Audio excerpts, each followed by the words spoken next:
iniciar a nossa última aula do nosso curso de administração. Espero que vocês tenham gostado antecipadamente.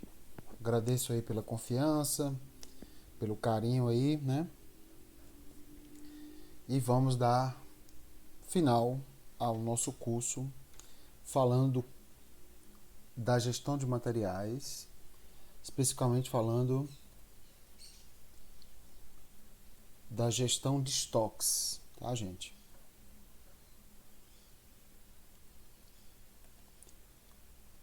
Estoques são itens do ativo, contabilmente falando, porque é um bem. Ele é considerado um ativo circulante pela sua liquidez.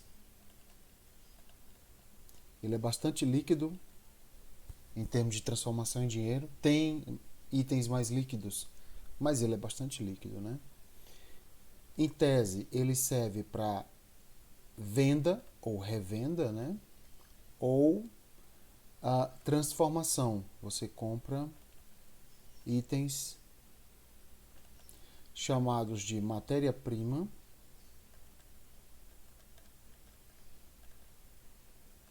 ou insumos para você consumir, né? Transformar ou vender, né? Essa transformação inclui consumo, inclui produção, enfim. Então é um ativo circulante, serve para venda, é uma matéria-prima ou insumo. E uma característica bem peculiar dos estoques é que ele dura menos de 2 anos, contabilmente, economicamente falando. Então esse item ele tem que perecer, ele tem que ser destruído em menos de 2 anos, perdendo sua característica essencial. Tá? Não há reuso dele, não há reuso. Exemplo, você vendeu, você não tem como revender, né? Se você vendeu uma vez, não há reuso dele. E se você transformou, consumindo, por exemplo, não tem mais reuso também, tá? É o caso de um copo descartável que você só usa uma vez. Ou ele desaparece.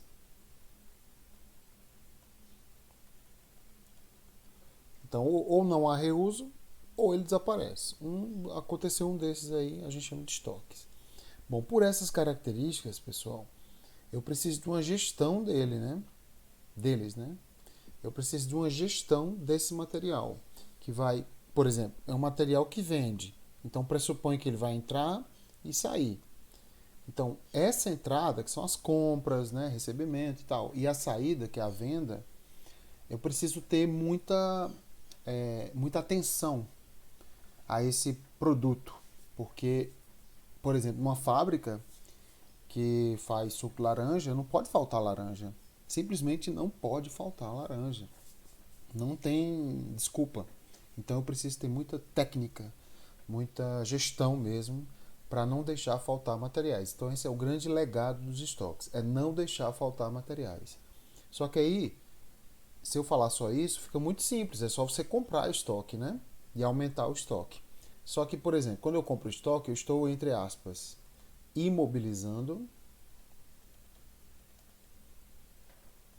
o meu capital. Né? Eu estou trocando dinheiro por um item que não é imobilizado, contabilmente falando, mas eu estou, no sentido, né, semântico da palavra, imobilizando meu dinheiro nos estoques. Entendeu? Além de estar imobilizando o dinheiro, poderia ser aplicado em outra coisa, os estoques eles são perecíveis. Ó. Todo item de estoque ele é perecível. Aí você vai dizer, pô, mas eu comprar um carro é estocado? Pode ser estocado, mas ele é perecível? Não no sentido de perecibilidade química, né? De como uma maçã fica podre. Mas é porque ele ficou obsoleto, né? Ano que vem já é lançado um novo carro e esse carro ele ficou obsoleto. Então a gente usa essa expressão perecível no sentido muito amplo, né? Ou seja, ele ficou obsoleto, ele pereceu no tempo, né? Digamos assim. E da mesma forma, se eu comprar de menos, eu estou economizando recursos, né? Obviamente. Ok. Só que pode faltar, por exemplo, para transformação, numa produção. Então eu não posso comprar nem de mais nem de menos. Tem que comprar a quantidade correta, na qualidade correta, né? No tempo correto, do fornecedor correto. E aí onde entra a palavra gestão. Porque só comprar por comprar seria só estoque, né? Mas como eu preciso ter uma gestão, aí aparece gestão de estoques. Gestão de estoques tem alguns itens específicos dentro dele. O gráfico dentro de serra, controle de estoque, giro de estoque, previsão, avaliação e just in time. Tem outros? Tem, mas esses aqui são os mais cobrados em provas de concurso. Esses temas aqui fazem parte da gestão de um estoque. Mas tem muita coisa, inclusive conceitual, que a gente tem que estudar essas características, mas que não, assim, não tem como a gente prever que vai cair, questões conceituais mesmo. Que aí, como você está estudando, você vai ler na prova e vai identificar essas ferramentas aqui, eu chamo de ferramentas, né? Essas ferramentas que são usadas na gestão de estoques te ajudam a entender uma questão conceitual, tá? Então a gente vai evitar aqui de colocar questão conceitual, porque normalmente elas não se repetem em prova não, tá? Vamos lá então, falar de cada um desses aqui. Bom, gráfico dente de serra, nosso primeiro, né? Gráfico dente de serra é o primeiro. Aí ele fala, o gráfico seguinte representa a curva dente de serra, porque apesar das linhas estarem retas, né? As linhas aqui estarem retas, ó.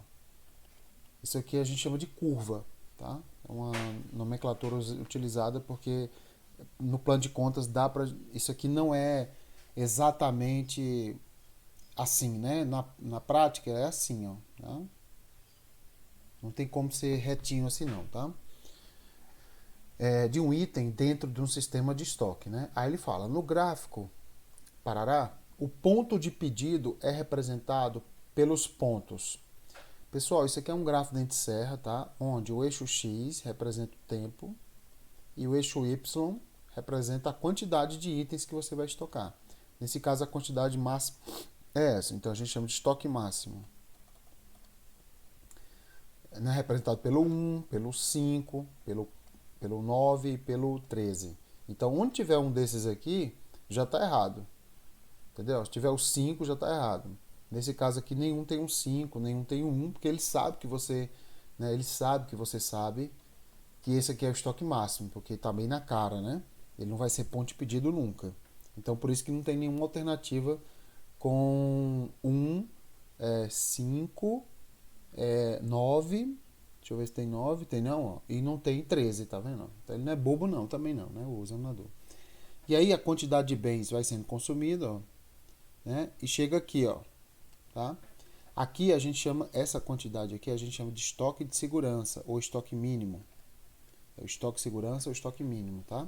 Veja que no primeiro momento aqui, o cara ultrapassou o estoque mínimo, né? E chegou a zero, o que é bastante arriscado, né? Mas aqui deve ter sido alguma emergência, alguma urgência, né? Então, na verdade, ó, a setinha deveria ser aqui, ó, a reposição, ó, já que esse aqui é a reta do consumo e aqui é a reta da reposição. Só que a reposição não aconteceu aqui, por quê? Porque o consumo foi o estoque de segurança. E aí a reposição se deu nesse caso aqui, ó. Tá?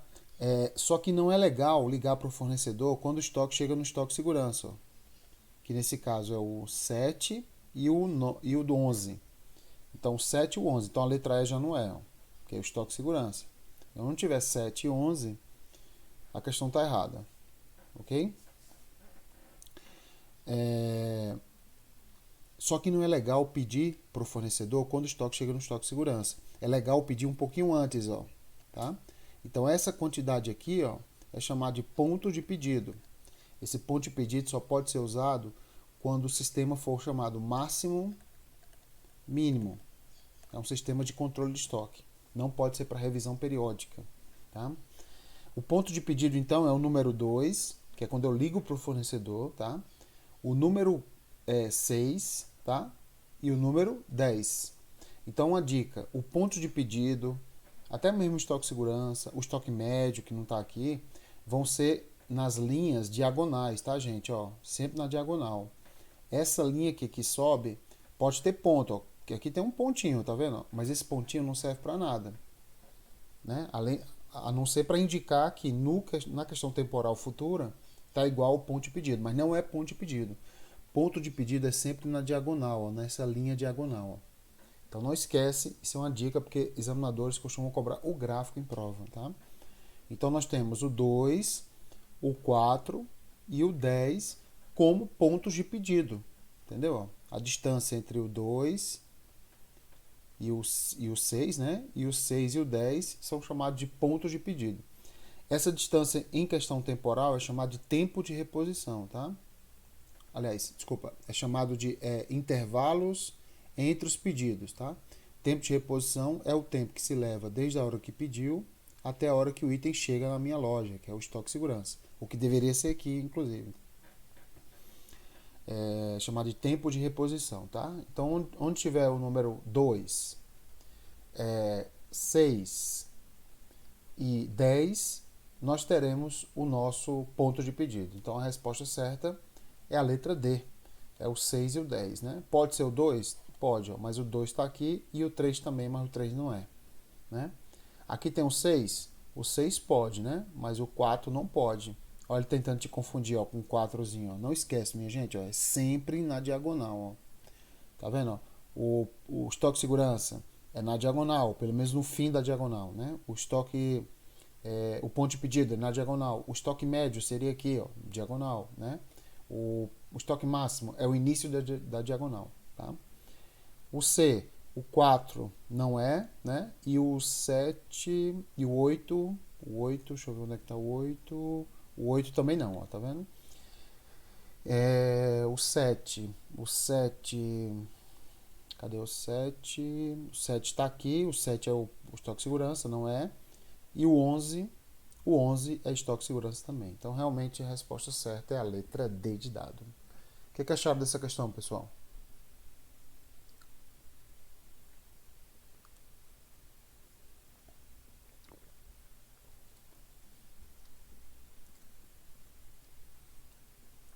Acharam difícil? Pois é assim que funciona, hein? Então, cuidado, quando cair o gráfico, ele vai fazer perguntas sobre o esquema do gráfico, tá? O esquema do gráfico. Não esquece, o gráfico é assim, aqui é o tempo, aqui é a quantidade de bens, aqui é o estoque máximo, vai ter o consumo, em regra ele não chega a zero, ele sobe, tá? Essa quantidade aqui, ó, representado por essa linha, é chamada de estoque de segurança. Só que não é legal pedir aqui ao fornecedor, é legal que você peça antes. Ó, antes, tá vendo? Olha a distância temporal, da hora que eu pedi, a hora que o item chegou à minha loja, né? Esse lapso temporal aqui, ó, ele é chamado de tempo de reposição ou tempo de atendimento. Esse pontinho aqui, representado nos gráficos, nos sistemas a seguir, é chamado de ponto de pedido, tá? Ok? Beleza? Mais uma questão aqui, ó. Ó, já dou uma dica para vocês, ó. Ó, a quantidade máxima é de 30 unidades, ó. Aí vai ter o consumo. Aí ele chegou na reta do gráfico. Para que, isso aqui é o consumo. E aqui, ó, é a nossa reposição. Tá? A reta sempre na vertical é a reposição. Veja que a reposição se deu quando o estoque chegou na reta do gráfico. Quando chega na reta do gráfico é sempre o quê? Zero. Entendeu? Então não tem um estoque de segurança. Então pode cair na prova assim. Isso é um gráfico dente de serra também, tá? Aí ele fala assim, ó, considerando que determinada peça seja consumida no montante de 30 unidades por mês, tá certo? Aqui, ó, 30 unidades, ó. Essas 30 unidades demoram 2 meses para serem consumidas, ó. Itens que demoram, em tese, 2 dias para ser vendidos, né? A cada item, né? Que seu tempo de reposição seja de 2 meses, tá aqui, 2 meses, né? E que seu estoque mínimo equivalha a 1 mês de consumo. O texto, veja só, o texto está dizendo que o estoque mínimo equivalha a um mês de consumo. Um mês de consumo é 30. Então ele está dizendo que o estoque de segurança é igual a 30 unidades. O que já é um erro, né? Quer dizer, o texto não está se alinhando ao gráfico e vice-versa.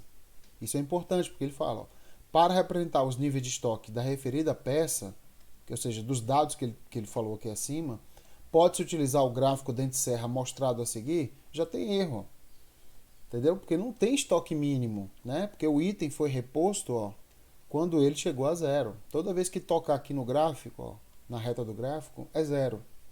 É porque você deixou os itens serem repostos quando eles chegam a zero. Lembrando, ó, se por acaso não houver reposição nessa data aqui, nesse dia, né, o gráfico ele continua aqui, ó, a linha continua para baixo do gráfico e representando, vai chegar a hora que vai ser reposto, né, obviamente, e esse lapso temporal aqui, ó,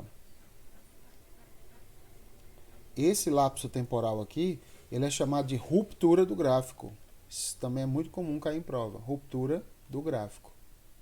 Ele representa uma quantidade de bens que não foi reposto, tá? Então a resposta está errada por causa disso. Não tem estoque mínimo. O item foi reposto quando ele chegou a zero.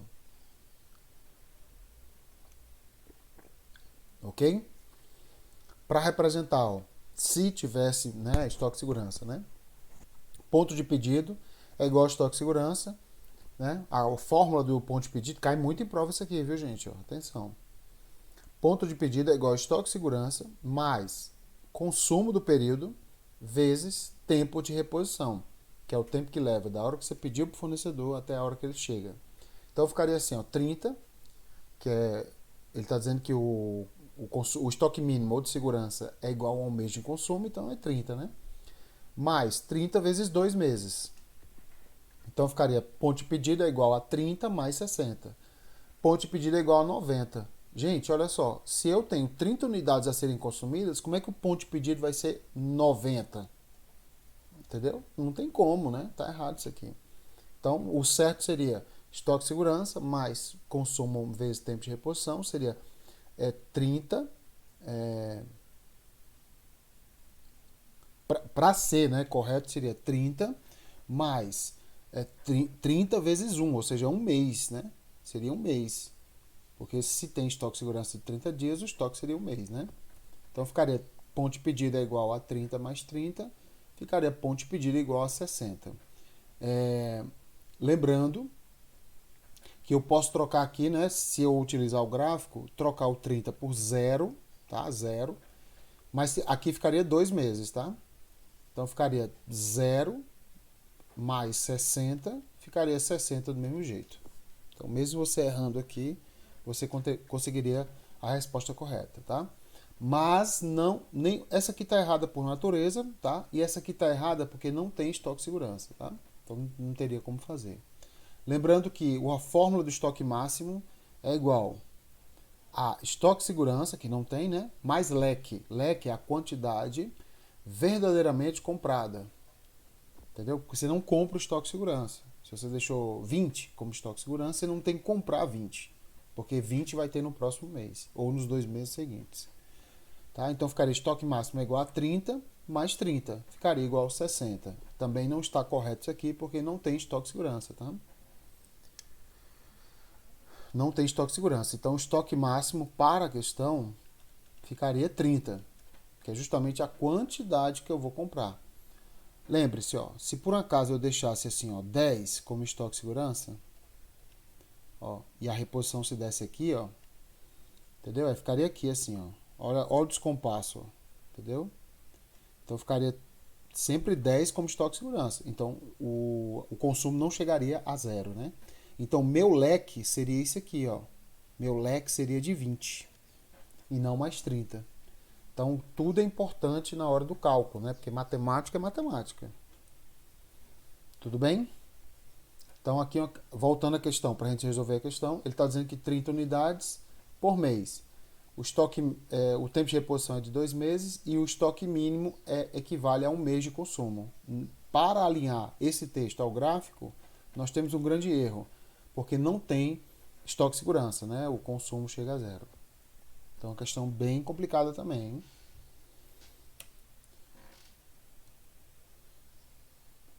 para não errar em prova, ó, fazer aqui um gráfico para vocês. Memorize este gráfico, memorize mesmo. Aqui é a reta do tempo, aqui é a reta da quantidade. Vamos imaginar que você estocou cerveja. Tá? Se você estocou cerveja, eu vou estocar 100. Tá? Vai ter o consumo delas, só que você não é bobo. Você vai deixar 20 cervejas como estoque de segurança, que é o estoque máximo. Aqui é o estoque de segurança, tá?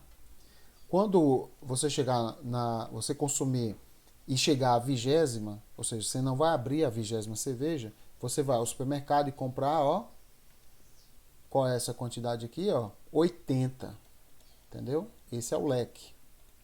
Lembrando que essa reta é do consumo e essa aqui é da reposição, tá?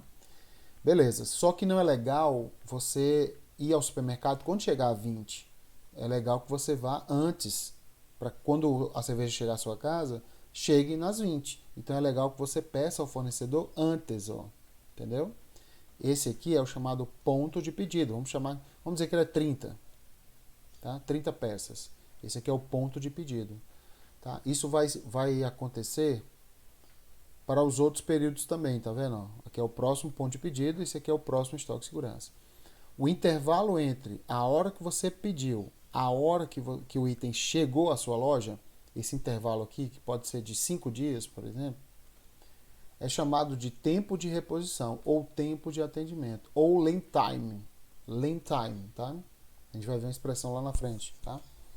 Beleza? Essa quantidade aqui de 100 cervejas é chamada de estoque máximo, tá? E no meio aqui, ó, entre o ponto de pedido e o estoque máximo, nós temos chamado de estoque médio.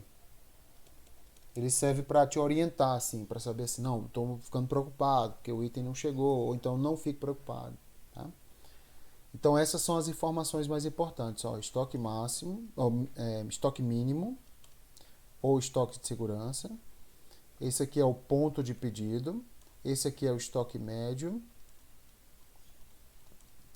e esse aqui é o nosso famoso estoque máximo. Isso aqui é uma utopia, tá, gente? Isso aqui só cai em prova. Na prática não é assim, não, tá?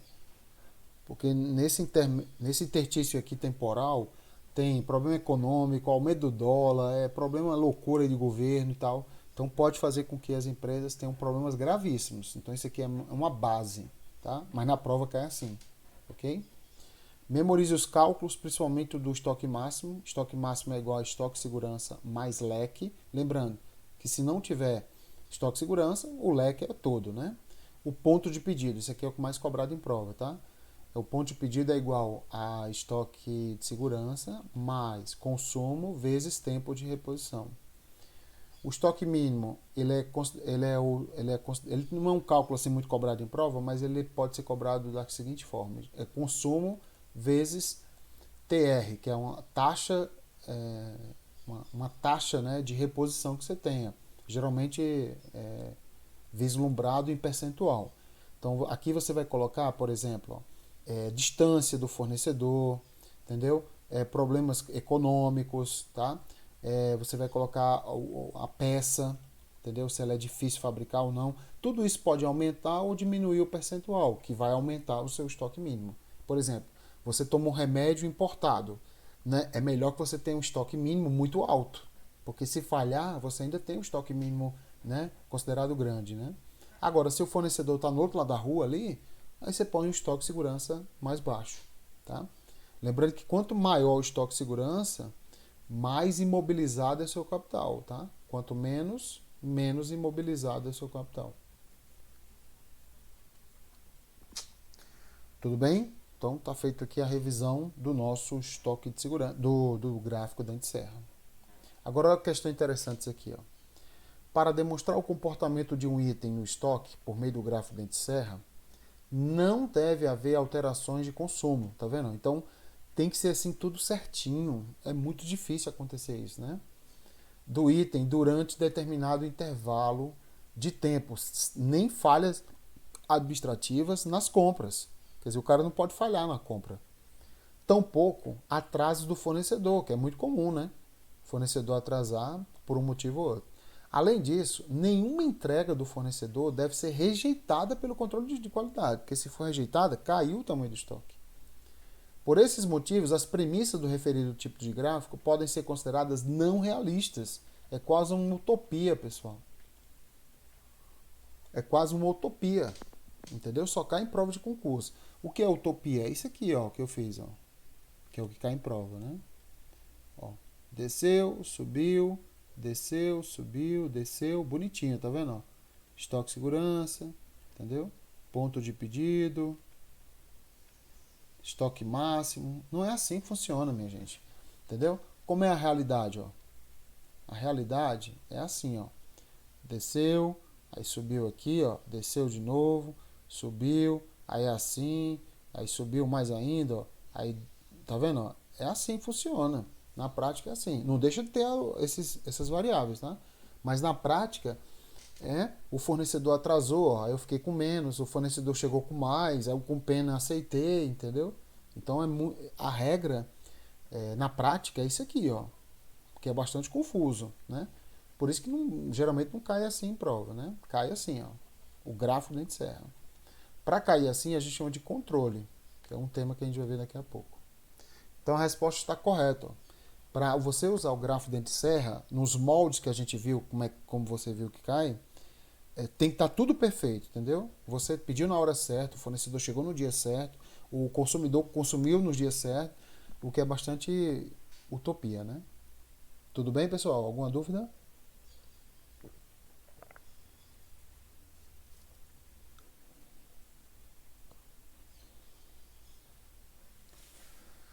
Alguma pergunta? Lamentações, angústias? Ó, lembre-se, o leque, que é uma das coisas que a gente vê dentro do gráfico dente serra, supõe uma demanda constante, deterministicamente conhecida e contínua. Então, para você usar essa expressão leque, que é o lote econômico de compra, a quantidade tem que ser fixa, tá, gente? Entendeu? Vou dar um exemplo aqui para vocês bem simples, ó.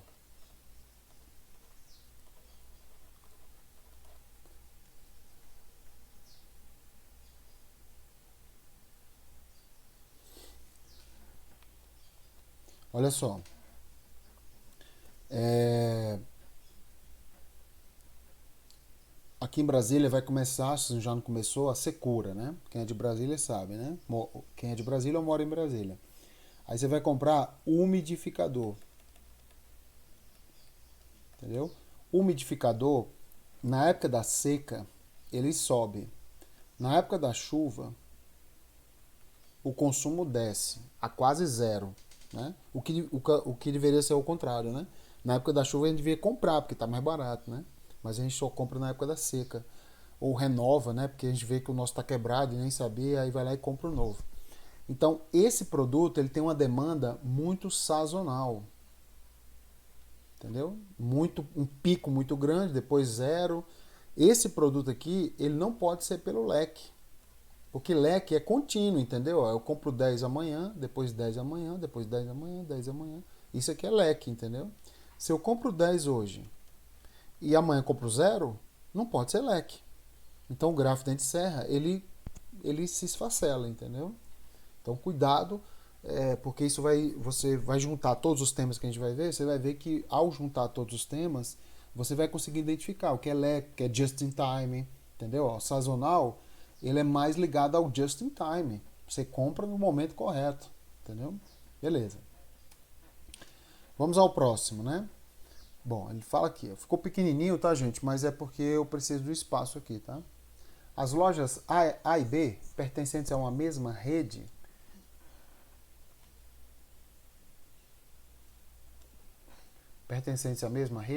estão localizados na cidade do mesmo estado. Na loja A, situada na capital, as mercadorias armazenadas permanecem pouco tempo no almoxarifado, a gente chama de giro alto, entendeu? Chegou, vendeu. Por isso a quantidade de estoque é menor do que a loja B. Por que menor? Porque como eu vendo rápido, eu compro pouco, né? Porque vou comprar sempre. Na loja B, que fica no interior, são crescentes as reclamações dos clientes sobre a falta de mercadoria, razão pela qual o proprietário planeja aumentar o nível de estoque. As duas lojas possuem o mesmo volume e perfil de vendas. Então, quer dizer, a demanda do interior é igual à demanda da capital. Considerando essas informações e os múltiplos aspectos relacionados à gestão de estoques, ao adotar o sistema de revisões periódicas, o proprietário da loja B deverá calcular o ponto de pedido de acordo com as providências do reabastecimento. Atenção, ó, nós temos dois tipos de controle de estoque, na verdade três, tá? Esses dois aqui são os dois primeiros, que é revisão contínua e revisão periódica. Revisão contínua também é conhecido como máximos mínimos. Máximos mínimos, tá? Ó, aí você precisa saber para a prova, ó, qual é a quantidade. A quantidade adquirida é invariável no máximo mínimo. Na revisão periódica é variável, tá? Ou seja, você vai comprando de acordo com a demanda. Ele se alinha mais ao just in time, né, que você compra quando alguém pede, né? O intervalo de compras é variável no máximo mínimo, então a quantidade vai ser sempre a mesma. E a revisão periódica é invariável, tá? Por exemplo, vamos dizer que você compre arroz, né? Você comprou arroz, tá? Em um período você consumiu em um mês, tá? No outro período você consumiu em 2 meses. Em 2 meses, tá? Bom, esse arroz que você comprou e consumiu em um mês, depois consumiu em 2 meses, a mesma quantidade, é máximo mínimo, tá vendo? Porque a quantidade foi sempre a mesma, sempre um mesmo arroz. Mas o intervalo de consumo e, claro, de reposição vai ser variável. Então, para esses produtos mais rústicos, né? Arroz, feijão e tal. Revisão periódica é invariável o tempo, tá vendo? Então, você vai comprar, por exemplo, ovo de Páscoa. Ovo de Páscoa. O intervalo de compras, pessoal, é invariável. Você vai comprar sempre 1 mês, 2 meses antes da Páscoa. Não adianta comprar ovo de Páscoa agora, em julho, entendeu? Não adianta variar o tempo. Ah, mas eu vou variar o quê? A quantidade. Vou variar a quantidade, sim, porque depende do dólar, entendeu? Depende da capacidade do brasileiro pagar suas contas. O brasileiro não vai deixar de pagar uma conta para comprar ovo, né? Espero eu, né? Então, tudo isso leva em consideração a questão do tempo e da quantidade, tá? Para lembrar dos dentes, já que eu utilizo o gráfico dente de serra também, na revisão contínua, o tamanho do dente, do gráfico dente de serra, é o mesmo no revisão periódica, contínua. Mas a largura sempre será diferente. Pensa no dente mesmo, no seu dente da boca, né? Já na revisão periódica, sempre será diferente o tamanho do dente, mas a largura do dente será sempre o mesmo, ou seja, o tempo será o mesmo. Serve para todas as classes, tá? A, B, C, do tema que a gente já viu lá. Os itens são consumidos de forma horizontal, no revisão contínua, e no revisão periódica são sazonais, em regra são sazonais. A armazenagem fixa, enquanto na revisão periódica é livre, porque eu não sei a quantidade que eu vou comprar, né? Você vê que sempre que quando tem ovo de Páscoa, eles colocam assim num lugar bem estratégico, né, no supermercado. Porque não tem local fixo para ele, entendeu? Depende, sei lá, vou comprar menos, vou colocar ali na entrada, vou comprar mais, vou colocar perto dos refrigeradores. Você presta atenção que o ovo de Páscoa está sempre perto do refrigerador, né? Daquela parte que tem refrigeradores, por conta do chocolate não derreter. Compra automatizada, sim, para a revisão contínua, e revisão periódica não é automatizada. Você vai revisar a cada período. Agora vem o ponto central da questão, questão de 2019, hein? Prova de assistente de procuradoria, que é um cargo análogo ao técnico que você vai enfrentar. Ponto de o quê? No revisão contínua, pela quantidade ser a mesma, é chamado de ponto de pedido. Já na revisão periódica, é ponto de revisão. Então, o que está errado aqui? Se eu estou utilizando reposições periódicas, ou seja, revisão periódica, o nome do ponto não é ponto de pedido, é chamado de ponto de revisão. É só isso a questão. Então, pela última linha dessa síntese, você poderia responder a questão. Não é maldade do cara, gente? Lembrando, a questão está errada, né? Se são reposições ou revisão periódica, o ponto é ponto de revisão, tá? É ponto de revisão. Nós temos também mais uma forma de controlar os estoques. São três, né? Revisão contínua, revisão periódica e as gavetas, a chamada gaveta A, gaveta B. Ou seja, é um sistema de duas gavetas. Tá? Qual a importância da gaveta A? É maior, entendeu? A importância da gaveta B é menor. O tamanho da gaveta A é menor, a gaveta B é maior. Consumida em último momento a gaveta A, ou B é consumida em primeiro momento. Então tá aqui todas as diferenças, né, dessa classificação, tá? O tema é sobre revisão, então a revisão periódica, a revisão contínua, mas nós temos também as chamadas duas gavetas. Uma dica muito de ouro para a prova, tá? É essa classe, ó, cai muito em prova. Ó, esse sistema gavetas A e B, ou sistema duas gavetas, ela só serve para os itens C da classificação ABC. Cuidado, hein?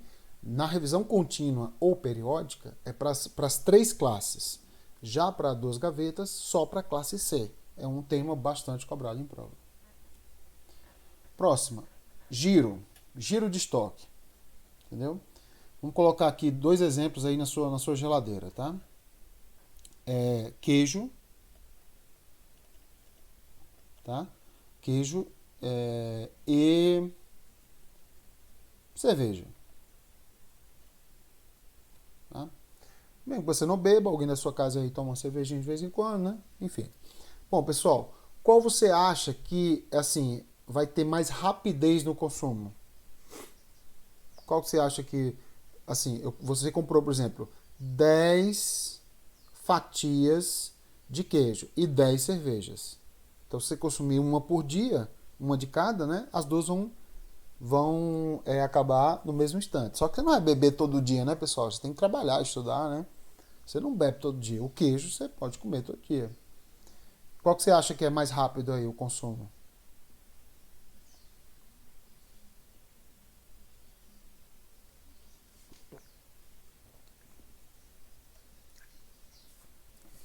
É o queijo, né?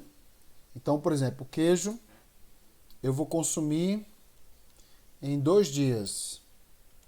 Entendeu? A cerveja eu vou consumir em 7 dias. Ou seja, eu vou beber só sábado e domingo e segunda-feira eu vou comprar de novo. Então, o queijo, ele tem um giro, entendeu? Um giro maior, tá vendo? Um giro maior. Ele fica menos tempo no seu estoque.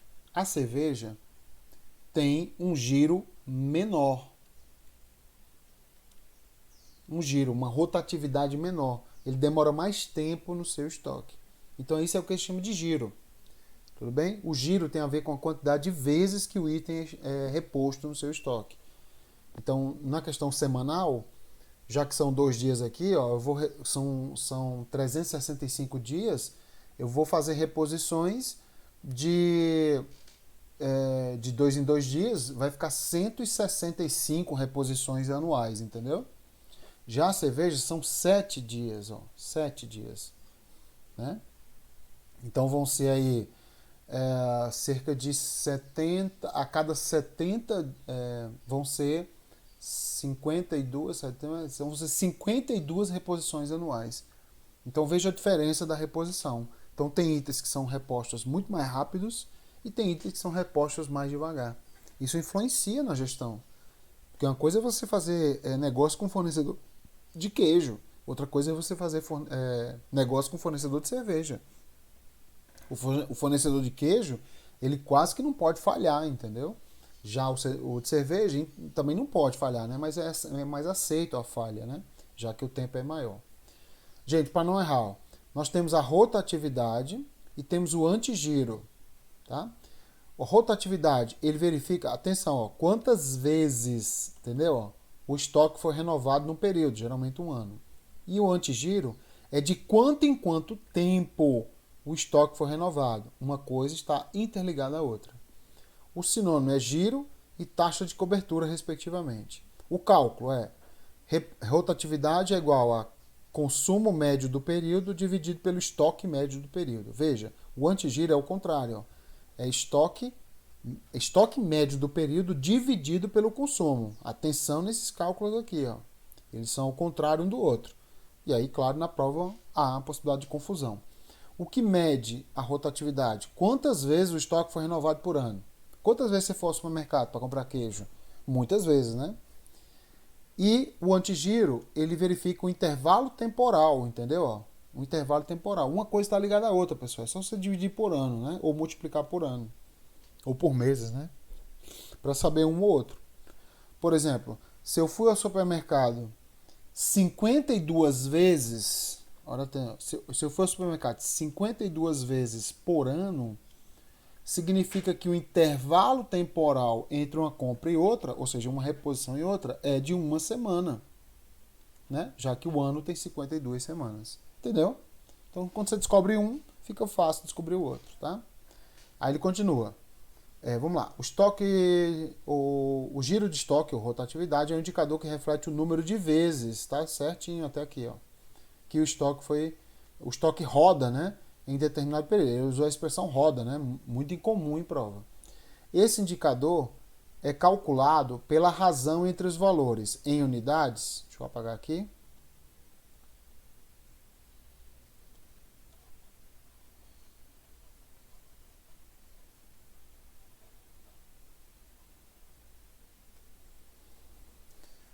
Ó, em unidades do estoque médio do período e do consumo do período. Como ele falou, a razão tem que estar no texto, né? Tem que estar igual ao que está na fórmula. Ó.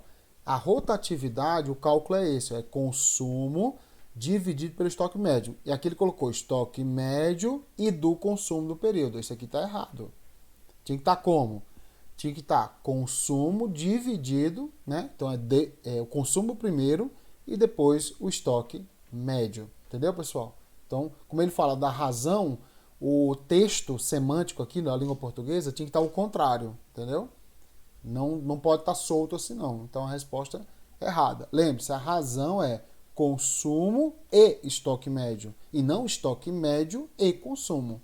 Isso aqui não é bobagem, tá, gente? Porque quando ele fala razão, isso é matemática. E a matemática não tem, assim, interpretação. O que existe é a razão mesmo. Não esquece, ó. Não esquece. A rotatividade é consumo dividido pelo estoque. Já o antigiro é estoque dividido pelo consumo. Ó. Ixi, isso aqui causa uma confusão danada em prova. Próxima. Vamos lá agora para previsão de estoques. Tema agora, previsão. Previsão dos temas da nossa matéria, assim, a administração de materiais, ARM, é uma característica bem peculiar. Ela é muito intrínseca, tá? E ela é muito matemática. Entendeu?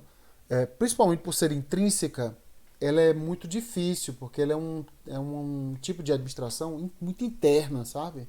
Você não vê no dia a dia. Não é igual gestão de pessoas, que você pode até fazer uma analogia em casa e tal. Gestão de materiais é uma coisa muito interna. Isso gera uma certa dificuldade de aprendizado. E a previsão é um tema dessa estrutura interna muito subjetiva, porque a previsão, como o nome já diz, é uma estimativa futura. Você não tem certeza, entendeu? Absoluta de que vai acontecer aquilo. Mas se você não fizer a previsão, é pior, tá? Bom, ele fala assim: projeção, explicação e predileção são técnicas de previsão de consumo. Sim, até aqui está certo, são técnicas de previsão de natureza quantitativa. Certo ou errado, pessoal?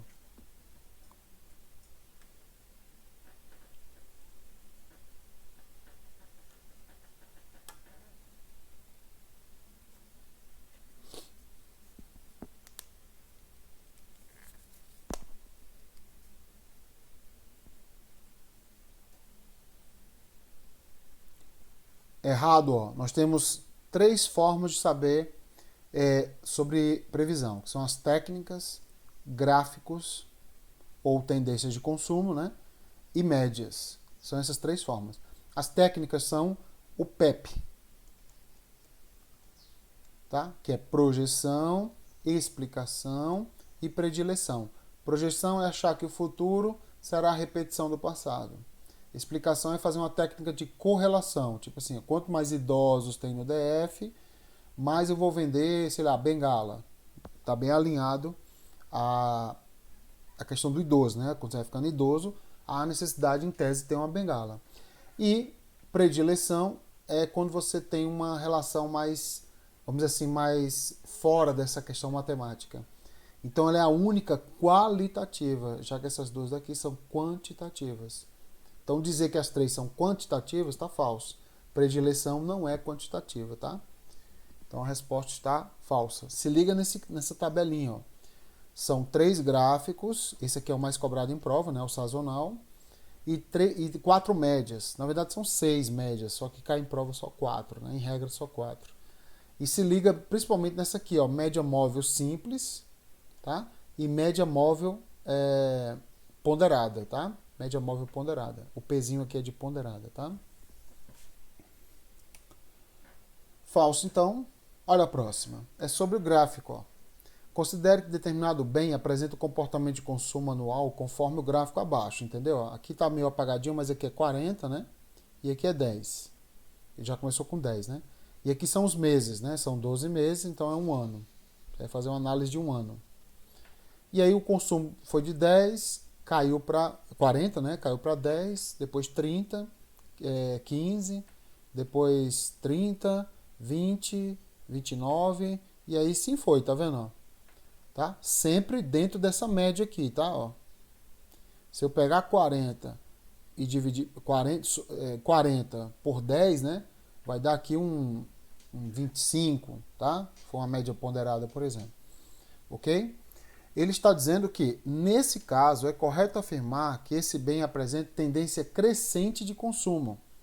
Ele está dizendo que é crescente de consumo. Lembra, nós temos 3 gráficos, né? O horizontal, o sazonal, que é o mais cobrado, né? E o sujeito à tendência, que aí pode ser crescente ou decrescente.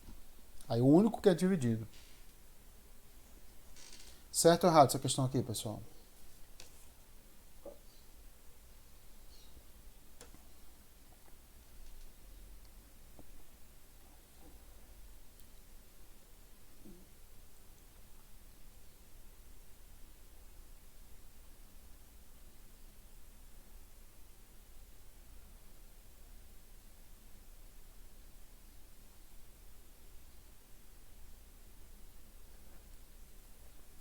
Errado, pessoal. Ó, para ser sazonal, é preciso que aí você vai dizer assim, Paulo, mas não está subindo aqui, ó? Não tem uma zona que subiu muito e outra zona. Não, ó, veja que apesar de uma subida e descida, já que o consumo médio nunca é isso que acontece, por exemplo, o consumo médio foi de 25, como está aqui, ó, 25, né? Só que você não vende 25 por dia, pessoal. Você vende 40, no outro dia 10, entendeu? Aí você faz uma média. Uma média é importante para você ver ali. A média é tipo assim, você paga suas contas, entendeu? Se acontecer isso, a gente chama de gráfico horizontal, onde o item não sofre influências ambientais ao ponto de ter picos de consumo. Agora perceba aqui, ó. Ó, vou fazer um corte aqui para vocês, ó. Olha aqui, ó. Se o consumo ficasse só aqui, ó, entendeu? Seria horizontal. Veja que o horizontal tem subidas e descidas também. Só que tem 2 picos, ó. Tem 2 picos que fogem à regra. Esses picos são chamados de zonas. São zonas que você tem que se preocupar bastante. Nesse caso, se você falhar aqui, você está perdendo muita oportunidade. Por exemplo, ovo de Páscoa. Entendeu? Imagina que você, amanhã é Páscoa, e eu não comprei os ovos. Perdeu a oportunidade, porque ovo de Páscoa é muito caro, a empresa ganha muito dinheiro, porque você compra mesmo sendo muito caro, reclama na internet, mas compra, né? Esse é o brasileiro. Então esses picos, então assim, para lembrar de gráfico sazonal, você lembre que há picos e vales, ó, a gente chama de picos e vales, né? Tem picos, né, e vales. Esses aqui são os vales, ó. Entendeu? Tirando essas 2 partes aqui, ó. Então teve o valezinho aqui, é como você está andando no vale, entendeu? Num planalto assim, sabe? No plano, entendeu? Aí de repente tem um pico para subir, ó. Aí depois desce, vê um vale de novo, ó. Aí um pico. Aí você vai dizer, pô, Paulo, aqui não tem um pico? Tem, não, ó. Porque aqui está dentro de uma regra, ó. Se você fechar aqui, ó, você vai ver que o item variou, mas variou dentro dessa média aqui, ó. Não teve um pico assim, tá vendo? Então por isso que esse é o gráfico horizontal. E esse aqui é o gráfico sazonal. Esse aqui é o mais cobrado. Temos também, ó, dois gráficos, que é o sujeito à tendência, que é esse aqui que ele está dizendo que é. Temos o decrescente e temos o crescente. Vou dar um exemplo. O decrescente é Walkman, temos Discman, temos enceradeiras, por exemplo, temos CD-ROM, aquele CD-ROM, né? Enfim, esses produtos são decrescentes. Eles não sobem, eles não fazem isso aqui não, tá, gente? Ó. Entendeu? Não é sazonal. E nem são assim, ó. Horizontal. Eles só descem, ó. Vamos dizer que ainda tenha vendas hoje, mas amanhã menos, ó. Vai chegar uma hora que ele vai chegar a zero.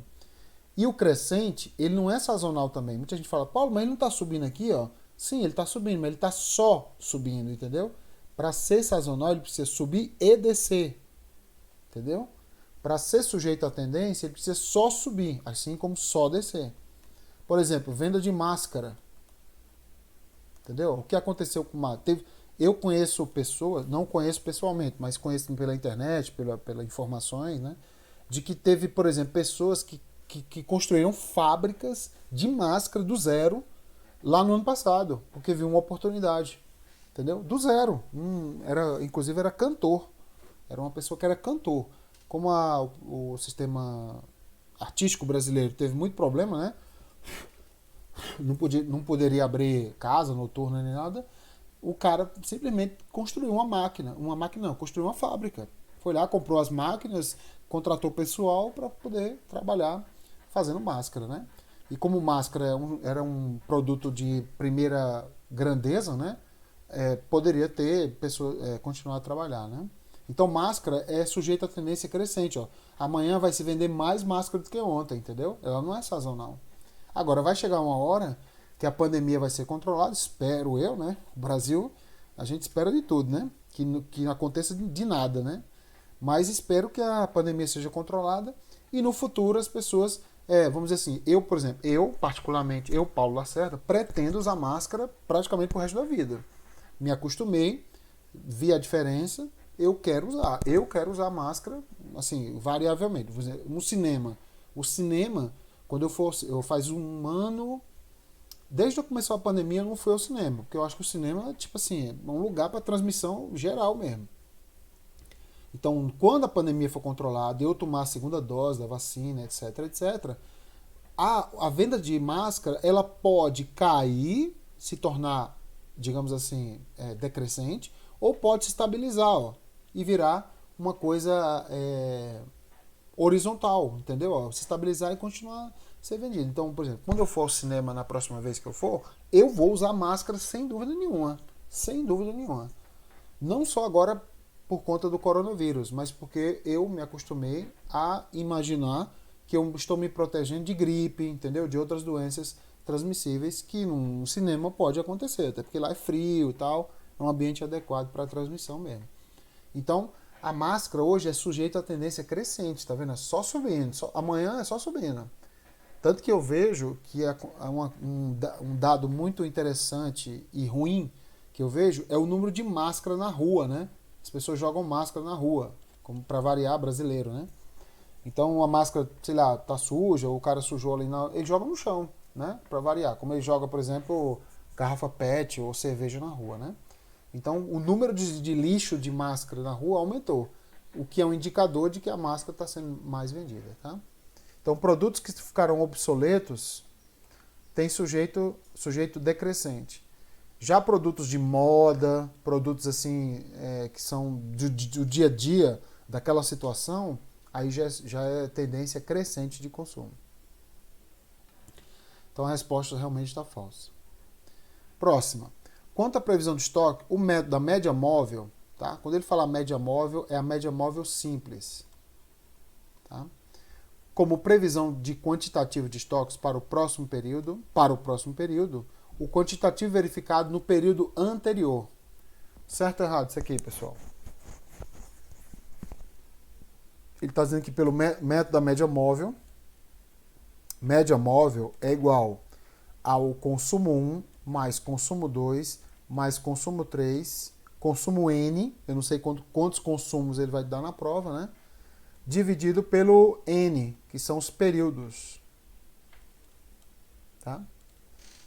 Então você vai pegar o consumo, por exemplo, são 5 meses, você vai pegar os 5 meses de consumo, somá-los, né? E dividir por 5, que são 5 meses. Tá? Com certeza você não vai encontrar o período anterior, que isso aqui seria a média móvel, isso aqui seria a média do último período. Que aí você pega o último período e repete. Então, por exemplo, em maio 10 o consumo, em junho 20, em julho 30, em agosto 30, em setembro 20. Qual a previsão para outubro, pessoal? Utilizando a média do último período.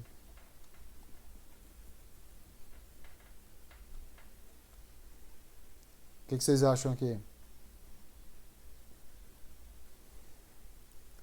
Se for a média do último período, simplesmente se repete o último período. Simples assim, entendeu? Se tem uma coisa simples em concurso público, é a média do último período. Você só repete o último período. Tá? Se for a média móvel, que a gente chama de média móvel simples, aí não. Você tem que somar todos os períodos, né? 10 mais 20, 30. 30 mais 30, 60. Mais 20. Então, 60 mais 20, 80. 80 com 30, 110. Entendeu?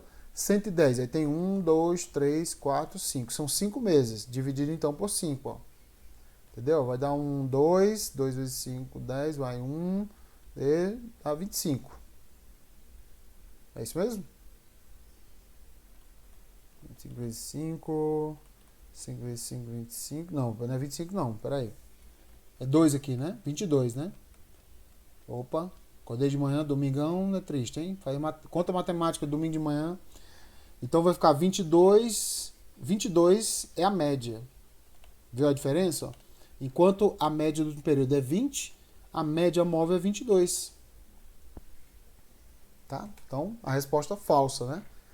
Se eu pegar o quantitativo do período anterior e repetir, é média do último período. É o MUP. Tá? Próxima.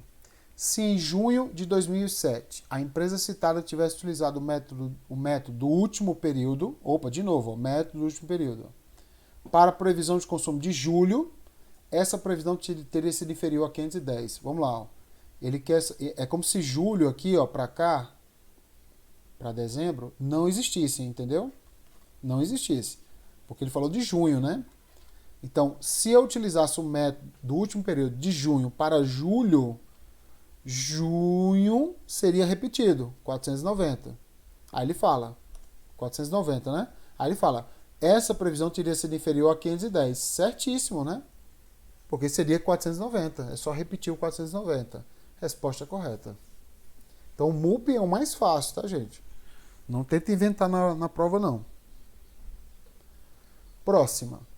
Caso o método da média móvel. Opa, média móvel. Você já sublinha na prova. Para 5 períodos. Opa, peraí. Eu tenho aqui, pessoal, 12 períodos, ó, porque são 12 meses. Tá? E ele quer só 5 períodos. Se ele não falar na hora da prova quais são os períodos, que ele pode falar, eu quero fevereiro, março, abril, maio e junho, entendeu? Se ele não falar qual os meses, há uma tendência que você pegue os 5 últimos. Por que os 5 últimos? Porque eles estão mais próximos da realidade. Entendeu? Então você pega os 5 últimos, você descarta os últimos, né, os primeiros no caso, os mais antigos, tá? Tivesse sido utilizado para a previsão de consumo dessa empresa para janeiro de 2008, tá aqui, ó, 2008, tá? Desculpa. Essa previsão teria sido inferior a 560, devido à tendência decrescente de consumo. Então o que você vai fazer aqui, pessoal? Somar todos esses períodos aqui, entendeu? E dividir, entendeu? Ó, vai ficar média móvel simples é igual ao somatório do consumo de 5 dividido pelo N, que são 5 períodos.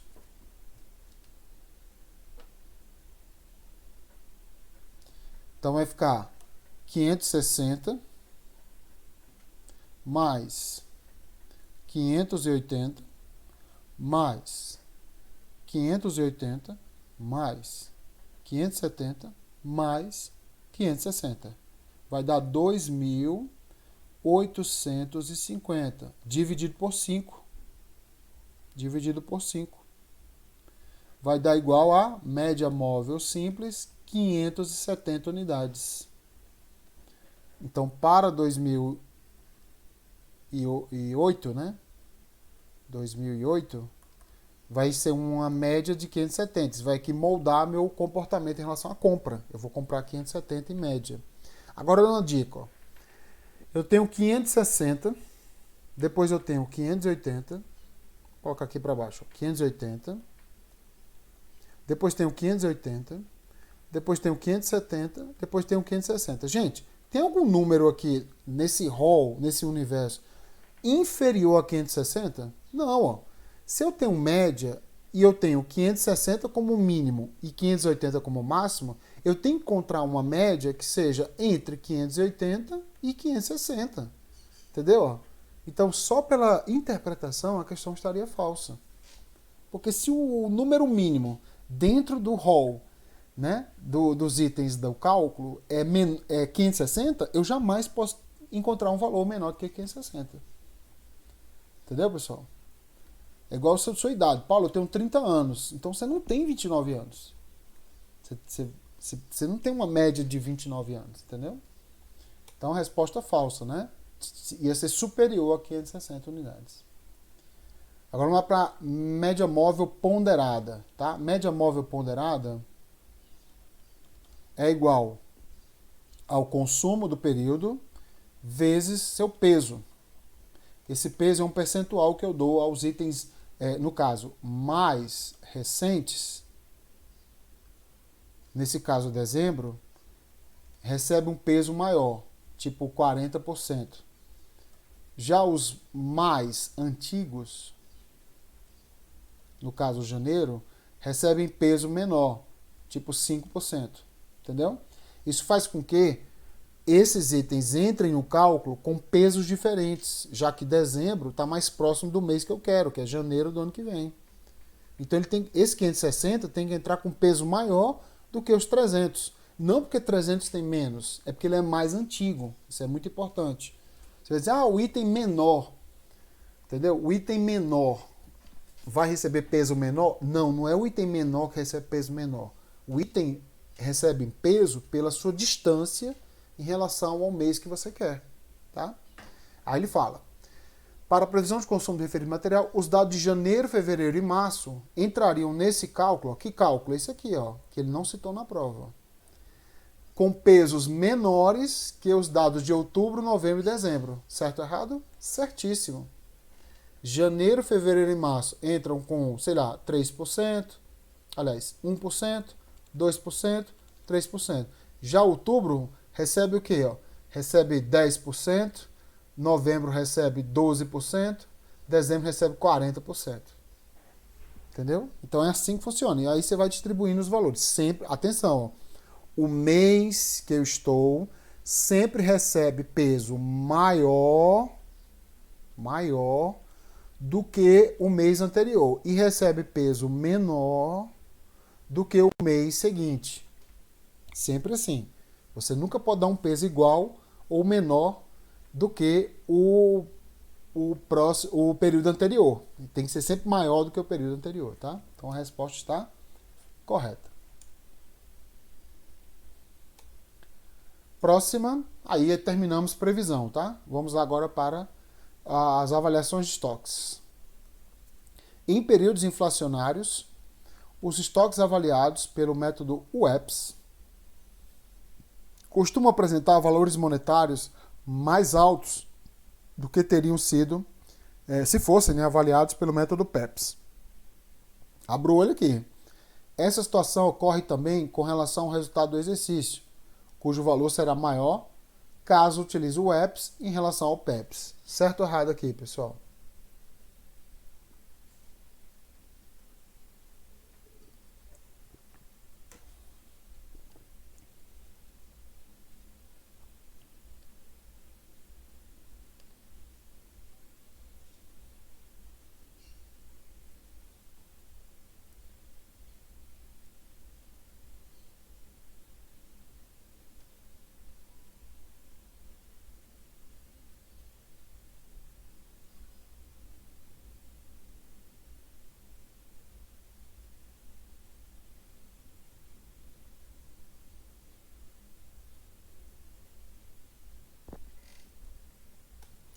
Para acertar essa questão, ó, a gente vai, essa tabelinha você vai memorizar quando você for revisar, mas ó, atenção a isso aqui, ó, das coisas mais importantes dos métodos PEPS, CMP, que é o custo médio ponderado, e o EPS, que é o valor do estoque final, que é o assim, que é o valor que você vai encontrar depois de todos os períodos que você estava analisando.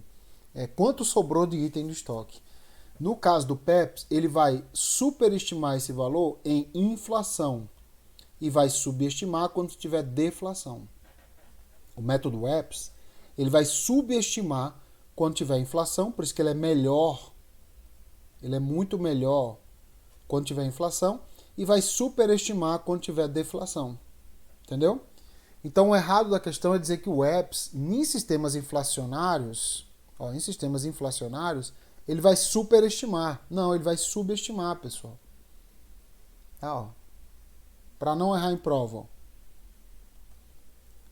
Se você compra 3 itens em datas diferentes e o cliente chega à sua loja em períodos inflacionários, ó, tem inflação, ó. O preço do produto aumentou no decorrer do tempo. Ó. Aí você vai utilizar o que método? Você vai utilizar o método PEPS. Tá? No PEPS você vai entregar o mais antigo para ele, ó. Método PEPS. Tá? E aí sobraram nos estoques o quê? Ó? Em períodos inflacionários. Isso aqui é inflação.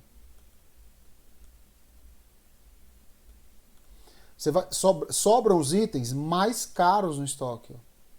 Então ele superestima o valor do estoque final. Se você memorizar a inflação, na deflação é o contrário. Entendeu? Por isso que o método PEPS superestima o valor do estoque final. Vamos fazer o método o EPS, ó, porque o CMP é a média, né? Vamos fazer o EPS. Ó. Imaginar que você tem 3 itens no seu estoque. Tá? O cliente chegou à sua loja em períodos inflacionários. Tem, ó, o preço do produto aumentou no decorrer do tempo. E aí o cliente chegou à sua loja e falou: Paulo, eu quero, pelo método EPS, temos a inflação, temos. E aí o cliente chegou à sua loja e falou: Paulo, eu quero um item. Você vai entregar o quê? O mais recente para ele. Ó. Método EPS. Simples assim. Sobraram nos meus estoques o quê? Ó? Os itens mais baratos. Por isso que ele subestima o valor do estoque. Isso vai influenciar CMV, contabilidade. Isso aqui é muito importante, viu, gente? Tá? Então veja, ó, pelo método EPS, ficaram os itens mais baratos. Ele subestimou o valor do estoque final. Com isso, você vai pagar menos impostos. Bem menos impostos, né? Porque você teve menos lucro. Entendeu? Porque isso vai impactar no lucro real lá na frente. Enfim. Então veja, ó, eu estou na mesma inflação, ó. Mesma inflação. Se você mudar o método, vai diferenciar a sobra. Aqui sobraram os itens mais caros. Aqui sobraram os itens mais baratos. No mesmo método e na mesma concepção. Por isso que essa dica aqui é muito importante para você lembrar desse cálculo, dessa tabelinha aqui. Essa tabelinha é show de bola para você lembrar. Por exemplo, ó, o método PEPS, ele é ideal para para itens perecíveis. Ó. Já o EPS é ideal para períodos mais duráveis. Entendeu? para itens, né, perdão, mais duráveis, que duram mais, que perecem mais, demoram mais a perecer, já que você tira o mais recente, né? Então, é essa pergunta de prova aqui, ó. No método PEPS, ele superestima a inflação. No método EPS, ele subestima. Se você lembrar desses dois, quando falar em deflação, é só você trocar, tá? Então, por isso que a resposta está falsa, né? Se são mais altos, tem inflação, o método EPS não é o método inflacionário. Ele está dizendo que pela inflação, os estoques pelo método EPS costumam apresentar valores monetários mais altos? Não. Costumam apresentar valores monetários menos altos, mais baixos, que é a sobra, né? Então, por isso que a questão está falsa. Olha uma questão aqui bem parecida, ó, na EBC 2011. Existem basicamente 3 formas de avaliação, que é o PEPS, o EPS e o custo médio. Ok. Em um ambiente inflacionário, abra o olho. Quando ele falar inflação, você já escreve aqui, ó. O EPS diminui o valor do estoque final, então ele é bom para a inflação. Já o método PEPS, ele aumenta o estoque final, então ele é ruim quando tiver inflação. Só que você vai dizer, Paulo, se ele é ruim, por que ele existe inflação? Porque às vezes o produto é tão perecível, entendeu? Ele tem um dia de perecibilidade, tipo suco laranja. Suco laranja, se você prestar atenção, se você fizer de manhã e for tomar à noite, ele tem um gosto horrível, né? Mesmo colocando na geladeira. Então, assim, é um produto muito perecível. Por isso que se utiliza muito just in time para suco laranja, né? Em restaurantes. Você só faz o suco quando você pede, né? Porque não é legal você armazenar suco laranja. Caldo de cana também, ó. Caldo de cana é feito na hora. Por quê? Porque se deixar lá, tem uma fermentação e tal, fica horrível, né? Então, ele é muito perecível, muito, muito, muito. Aí é ideal você utilizar PEPs, mesmo aumentando os custos, entendeu? Aí ele continua. Em ambiente inflacionário, o estoque final será maior pelo método EPS. Ó, igualzinho a questão, ó. Falso. Entendeu? Falou inflação, falou EPS, tem que ser menor. Entendeu? Isso aqui, ó, estou resumindo para você um capítulo inteiro, ó. Essa é a nossa função. Porque só dizer o que está no livro, você lê o livro, né? A nossa intenção é mostrar para você um caminho, um atalho, para que você resolva a questão com mais qualidade e rapidez, né? Então lembre-se, o EPS falou inflação, falou menor. Se ele falar deflação, é só lembrar da inflação e responder ao contrário, tá? O EPS vai ser maior mesmo. Próxima, o famoso intrépido e maroto just in time, tá? Just in time significa tempo justo, é no tempo exato. Lembre do suco laranja, você nunca vai chegar no restaurante e o suco laranja já está pronto, entendeu? Se tiver, não peça aquele suco, não pega aquele suco laranja, tá, gente? Peça um suco laranja feito na hora. As empresas sabem disso, que você vai fazer esse pedido. Então elas só vão fazer o suco laranja quando você pedir. Porque é um produto muito perecível. Há uma necessidade de utilizar esse sistema, tá? O que é um just-in-time? É uma metodologia de gestão com base nos princípios de qualidade, certíssimo. Seu suco laranja vai sempre sair com qualidade. Velocidade, porque ele vai ser pedido só na hora que você faz e na quantidade que você pediu. Confiabilidade, flexibilidade e compromisso.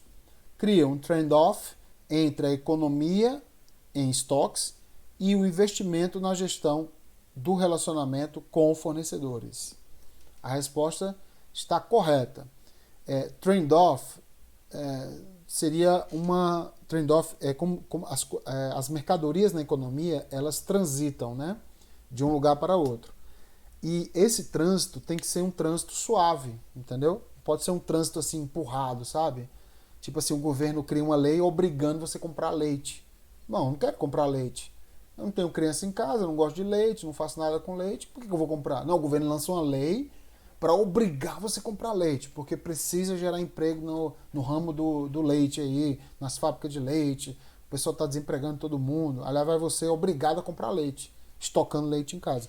Isso não é trade-off, entendeu? Trade-off é quando as coisas são... Não, o dilema entre as mercadorias são suaves, entendeu? Então, existe uma relação boa, né, em relação ao fornecedor e o estoque, já que vai ter um consumo mais consciente, digamos assim. Just in time é legal também para a questão do ambiente, sabia? O meio ambiente. O just in time provoca um consumo mais minimalista, um consumo mais ordeiro, digamos assim, com o meio ambiente. Você não compra milhões de coisas e estoca em casa para gastar, jogar fora, etc. Tá? Atenção, trade-off é uma sigla, né, em inglês que, traduzindo para a nossa matéria, significa dilema ou relação, por vezes conflituosa, né, geralmente conflituosa, entre comprador e fornecedor. E esse conflito pode ser amenizado pelo just in time. Entendeu? Já que eu vou o just in time é mais ou menos assim, ó. Aqui está entre aspas, o comprador. Aqui está o consumidor. E aqui está o fornecedor. Entendeu? O consumidor, ele pede algo para o comprador. O comprador pede algo para o fornecedor. Nessa ordem, tá vendo? E aí o fornecedor, eu pedi 10. O fornecedor vai enviar nem 9 nem 11. Ele vai enviar o quê? 10. Muitas das vezes enviando, entre aspas, né, direto para o consumidor, por intermédio de um comprador, em relação ao fornecedor. Então, isso evita o que a gente chama de excesso de estoque, desperdício, entendeu? Então, o trade-off é esse dilema que há entre a empresa e o fornecedor. Que, nesse caso, usando just in time, vai ser melhor, né? Vai ser uma relação melhor. Agora, olha só. O just in case, essa questão foi bem interessante, ó. Just in case e o just in time, just in case é de acordo com o caso, né? E o just in time é de acordo com a vez, né? Não, são ferramentas administrativas utilizadas, em regra, para a consecução do mesmo objetivo, o aprimoramento da gestão de insumos na organização. Certo ou errado, pessoal?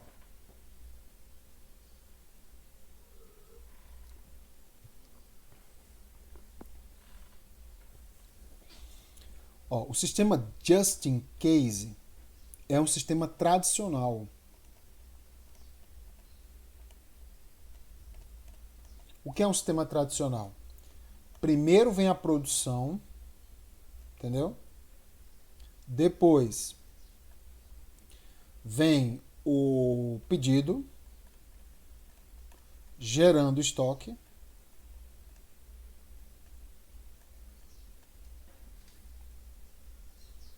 Aliás, vem o estoque, né? Perdão, né? Vamos colocar numa setinha para frente para você entender melhor.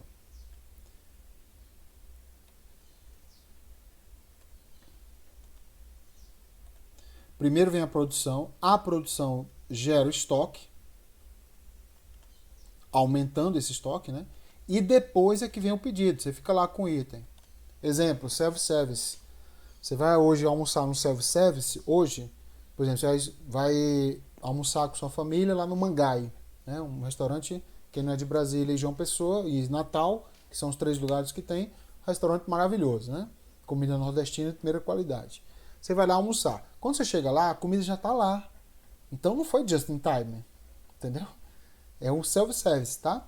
E aí, o que acontece? Ó, aumenta o volume de estoque, porque eu não sei quando vai ser esse pedido e quanto vai ser, né? Então, o sistema tradicional, você vai dizer, pô, é ruim. Não, não é ruim, não. O Brasil é um país muito grande. Já pensou se loja de roupa fosse comprar roupa só quando você chegasse lá e fosse comprar? Para chegar depois de 10 dias, você ia perder o cliente.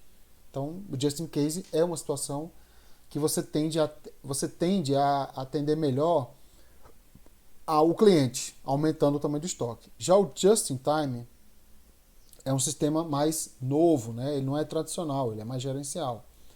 Ó, primeiro vem o pedido, entendeu? Ó, primeiro vem o pedido, depois vem a produção, entendeu?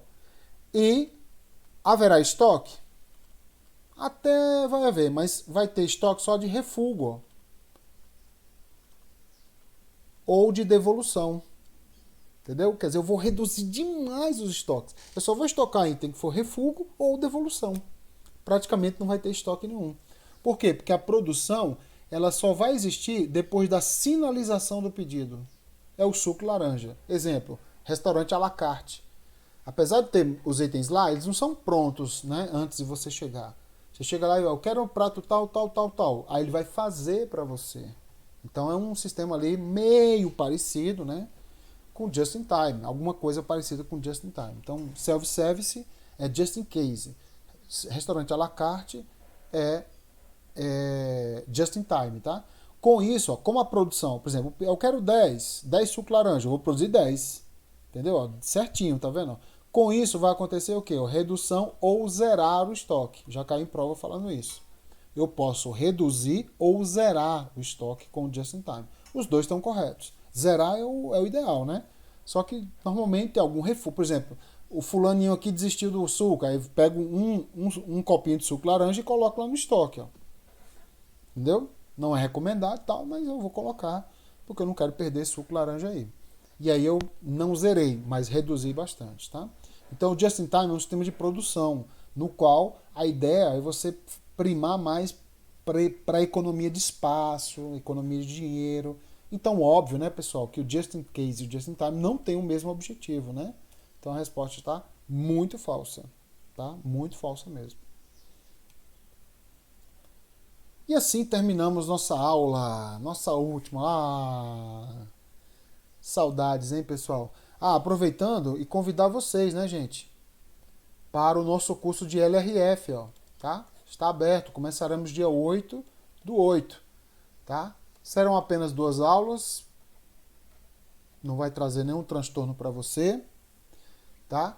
Vocês aí das nossas turmas que já estão com a gente têm desconto especial, já coloquei lá no grupo de vocês. E quem quiser aí acertar, porque eu acredito, LRF geralmente cai de 4 a 6 questões em prova, né? Então, se você quiser garantir aí, ó, 6 questões, 6 pontinhos, vem com a gente com a LRF para mostrar para vocês como é que se responde essa lei em prova de concurso, que é uma lei assim, muita gente acha que é fácil, mas não é, viu, gente? Não é, porque não cai só a letra da lei, cai também questões muito interpretativas que vão além da letra da lei. Se quiser, é só entrar em contato com a gente no WhatsApp, tá? Para você garantir sua vaga aí no nosso curso que começa dia 8. Será também aos domingos, serão apenas 2 aulazinhas, mas dá pra gente vai ver muita coisa aí, tá? Convido todos. E, aproveitando, agradeço a todos aí a presença virtual. Vocês estão assistindo aí depois também. Muito obrigado pela confiança no nosso trabalho, tá? Espero que esse curso tenha alavancado aí, né? Feito você relembrar muita coisa, pegou dicas importantes. Fico muito feliz de você estar lá na prova e confiando aí. Na hora que você abrir a prova, na parte de AFO, administração de materiais, você vai ter mais confiança. É isso que a gente quer, tá? Que você abra lá e fale, opa, as aulas do Paulo realmente fizeram a diferença. Fico muito feliz com isso, tá? Bom, gente, as aulas ficarão disponíveis para vocês até a prova, tá? É mais uma benesse que a gente dá para vocês. Então, todas as aulas que a gente já gravou, e vocês estão lá no grupo, vocês têm acesso até a hora da prova para vocês quiserem revisar. Inclusive esta aqui, beleza? Então, se a gente se vê mais, boa sorte, sucesso na prova, bons estudos e até a próxima.